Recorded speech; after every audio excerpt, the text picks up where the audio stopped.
Sahabat setia Gowori yang dikasihi Tuhan, Shalom. Hari ini adalah Sabtu 14 Januari 2023. Kita akan bersama-sama merenungkan firman Tuhan yang diambil dari Injil Markus 2 ayat 13 sampai dengan 17. Mari kita siapkan hati kita. Haleluya, haleluya, haleluya. Tuhan mengutus aku mewartakan Injil kepada orang yang hina dina dan memberitakan pembebasan kepada orang tawanan.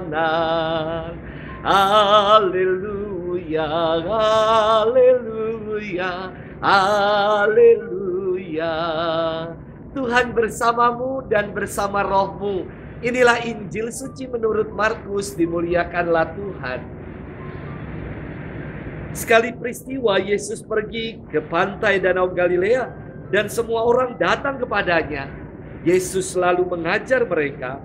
Kemudian ketika meninggalkan tempat itu, ia melihat Lewi anak Alfeus duduk di rumah cukai. Yesus berkata kepadanya, "Ikutlah aku." Maka berdirilah Lewi lalu mengikuti Yesus.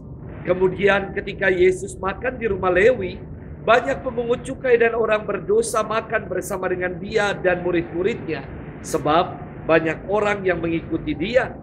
Waktu ahli-ahli Taurat dari golongan Farisi melihat bahwa Yesus makan bersama dengan pemungut cukai dan orang berdosa, berkatalah mereka kepada murid-muridnya, "Mengapa gurumu makan bersama dengan pemungut cukai dan orang berdosa?"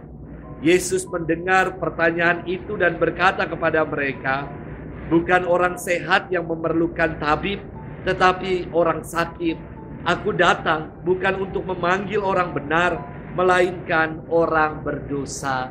Demikianlah sabda Tuhan. Terpujilah Kristus. Sahabat setia Gowori yang dikasihi Tuhan, Shalom.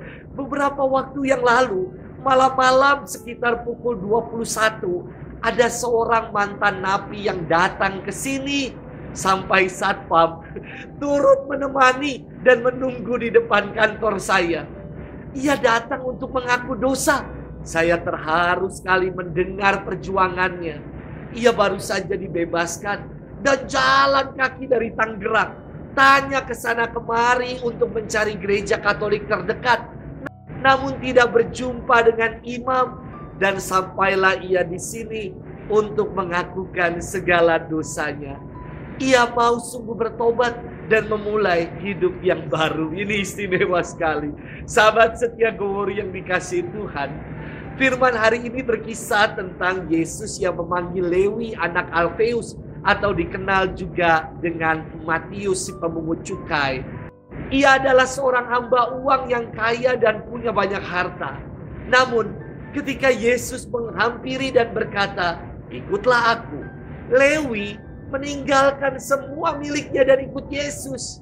Bahkan Lewi menyiapkan jamuan untuk Yesus sang guru yang memanggilnya untuk menjadi pengikutnya. Namun mari kita lihat sikap para ahli-ahli Taurat dan orang-orang Farisi.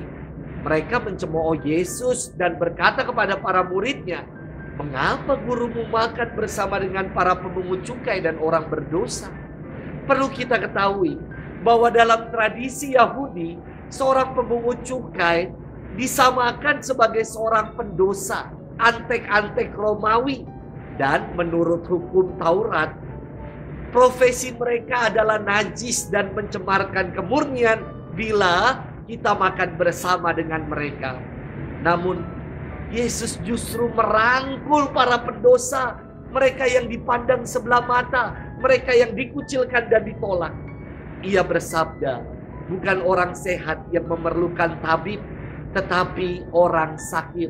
Aku datang bukan untuk memanggil orang benar, melainkan orang berdosa." Yesus menegaskan bahwa kedatangannya adalah untuk menyembuhkan orang sakit dan memanggil orang berdosa pada pertobatan. Inilah yang dibuat oleh Yesus pada Lewi. Ia diubah dari antek Romawi menjadi pengikut sejati, dari hamba uang menjadi hamba Tuhan. Sahabat setia Gowori yang dikasihi Tuhan, Sabda Tuhan mengajak kita untuk mengalami perubahan dalam hidup ini. Dari pendosa menjadi pengikut setia. Sudahkah kita mengupayakan hidup yang demikian? Selamat bermenung dan happy weekend untuk kita. Dalam nama Bapa dan Putra dan Roh Kudus. Amin.